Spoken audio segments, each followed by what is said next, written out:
Hello guys, welcome. Collective reading tayo ngayon. So, tingnan natin kung ano yung current energy ng person mo. So, be open-minded po, hindi halos lahat makaresonate. Thank you nga po pala sa mga nagsusubscribe, sa mga bumabalik. Maraming salamat. Give it a message for collective. Ano yung current energy ng person mo? Give it a message for collective. Ano yung current energy ng person mo?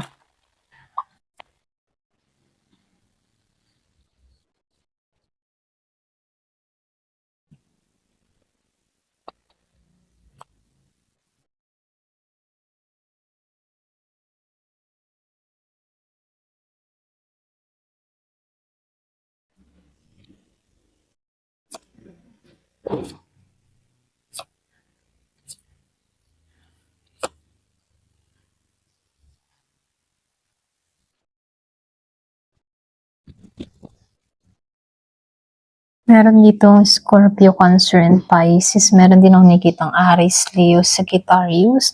So, lumalabas din dito ang Gemini, Libra, and Aquarius. Then, meron din akong nakikita dito.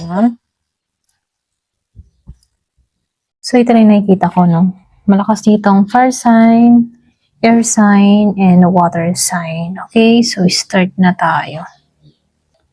So, lumalabas dito, no? Yung energy ng person mo ngayon.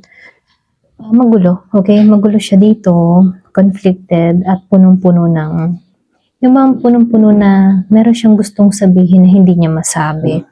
So, may halo ng pagnanais, pagmamataas, takot, at pagsisisi. So, meron din ako nakikitang pagkalito. So, ibig sabihin, hindi siya payapa. Emotionally dito, no, mukhang okay siya, pero sa panlabas lang. So, nakikitaan ko rin dito, may disconnection na nangyari sa inyo sa nakaraan dito. Kumbaga, pilit niyang iniiwasan yung mga alaala ninyo, no? Pero hindi naman ibig sabihin na to, wala nang epekto sa kanya. Pero nakikitaan ko dito na iniiwasan niya lang na maalala ka rito, no? So, nakikitaan ko rin dito, gusto kanyang kalimutan. Pero bumabalik pa rin sa isip niya, ikaw, lalo-lalo na kapag tahimik yung kapaligiran, ano, lalo-lalo na pag nag-iisa siya rito. Then, nakikitaan ko rin dito, meron siyang emotional imbalance sa love energy, ano. Kumbaga, alam niya dito na nasira, okay? Nasira dito yung tiwala, ano. So, nakikitaan ko dito, alam niya dito na hindi siya naging pantay sa connection ninyo. Pakiramdam niya hindi na tulad ng dati. At mas masakit iyon para sa kanya, okay? So, nakikitaan ko rin dito, yung bang tipo na ito yung tunay na kanyang nararamdaman ng kanyang puso ngayon, ano? Dito sa Three of Swords, nasasaktan ito, okay? Kumbaga, hindi pa siya healed, meron siyang guilt, meron tong realization na may nasaktan siya, okay? Doon siya sinisingil, no? Kumbaga, alam ng tao na to na nakapanakit siya at siya yung at yun yung sumisiksik sa isipan ng tao na to, kaya doon pumapasok yung guilt at realization, ano?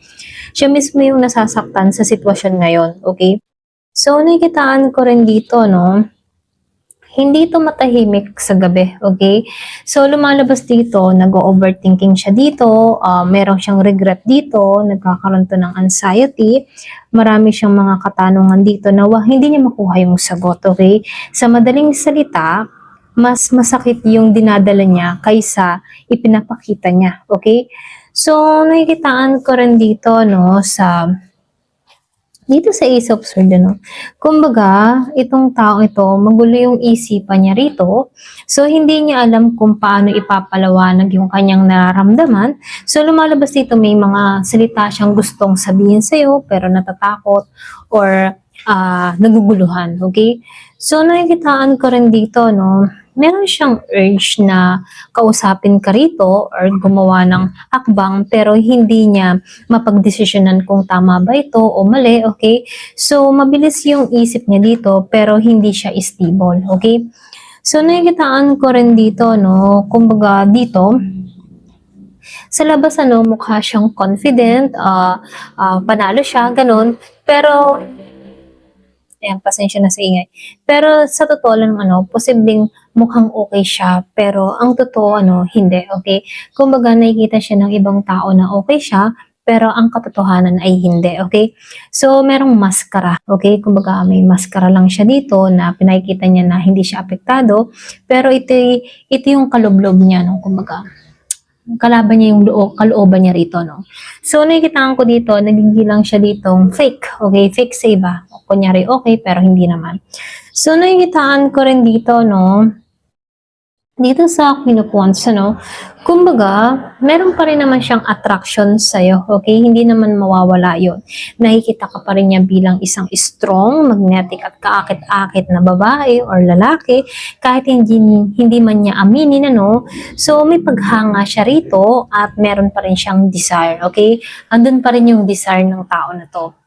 So, lumalabas din dito, sa The Story is, kumbaga, nawalan siya ng pag-asa, lalo na sa sarili niya rito, So, feeling niya, huli na yung lahat, or may nasira na, pero hindi naman ito permanent na kawalan ng pag-asa. So, lumalabas dito na ito lang ay temporary at emotional exhaustion, So, nakikitaan ko rin dito sa Knight of Cups, okay? Kumbaga sa Knight of Cups, sa kabila ng kanyang mga nararamdaman, mga romantic feelings, ay andun pa rin, So, gusto niya mag-express, humingi ng tawad, ipakita yung nararamdaman niya. Kaya lang, ang problema lang dito, hindi pa siya handa emotionally, okay? So, nakikitaan ko rin dito sa Ace of Wands. So, lumabas yung Ace of Wands dito, Kumbaga dito, wala siyang lakas ng loob ngayon. So, wala siyang concrete na action, kahit meron pong feelings or nararamdaman sa'yo. So, takot siyang magsimula ulit, okay? So, nakikitaan ko rin dito sa Four of Cups dito, Kumbaga, unti-unti siyang nagigising sa katotohanan. So, yun, nagsisimulan niya makita kung ano yung mga nawala sa kanya, nagkakaroon siya ng realization na baka may dapat siyang gawin. So, lumalabas dito, dun pumapasok na, okay, yung realization. So, nakikitaan ko rin dito sa Five of Wands. Kumbaga, sa Five of Wands, ayaw na ng tao na to ng gulo, okay? So, pagod na siya sa emotional conflict.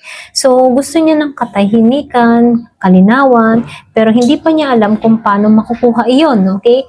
Kumbaga, itong tao na to, makukuha niya lang yung katahimikan once na nakipagbati sa'yo, okay?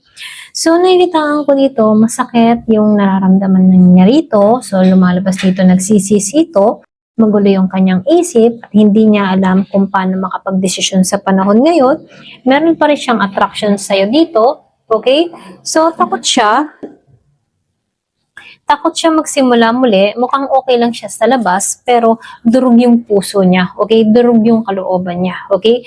So, nakikitaan ko lang din dito, yung mensahe para sa'yo, hindi kanya kayang makalimutan. So, lumalabas dito na hindi pa tapos yung emotion niya sa'yo. So, lumalabas dito na hindi pa siya handang kumilos, okay? Dahil takot siyang masaktan uli or masaktan ka pa. Okay? Ayan, ito lang yung nakikita ko sa panahon ngayon. Okay? Ayan. Thank you for watching. Love and peace.